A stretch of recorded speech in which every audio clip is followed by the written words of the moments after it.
দুর্ভাগ্যজনকভাবে সত্য, যারা অতীতে আমরা দেখেছি, আমার ক্ষুদ্র অভিজ্ঞতা, এই দেশে যারা যত টাটকা মিথ্যা কথা সাজিয়ে গুটিয়ে বলতে পেরেছে, তারাই এই দেশের বড় চেয়ারে বসতে পেরেছে।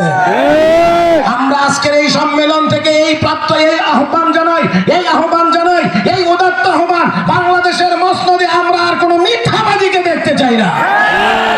যারাই আসবেন কথা সত্য কথা বলতে হবে। আরে আসতে বলেন কেন?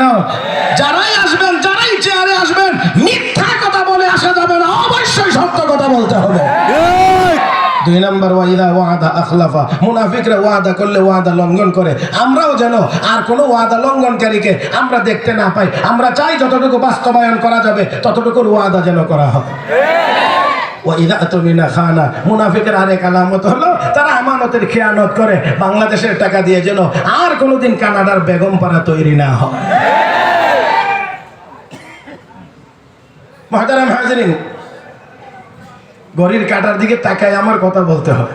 এটা আমার জন্য খুব বিব্রতকর একটা বিষয়, যে এতটা কেয়ারফুল থাকতে হয় আমাকে। এটা আমার জন্য কষ্টের। যাই হোক, তারপরেও আজকে ঘড়ির কাঁটা দেখে দেখে আমি কথা বলবো। মুহতারাম হাজিরিন, আসুন, এমনই এক মুনাফিক। আবারও আমি আপনাদেরকে বলছি, জিজ্ঞেস করছি, মুনাফিক মুসলমান না কাফের?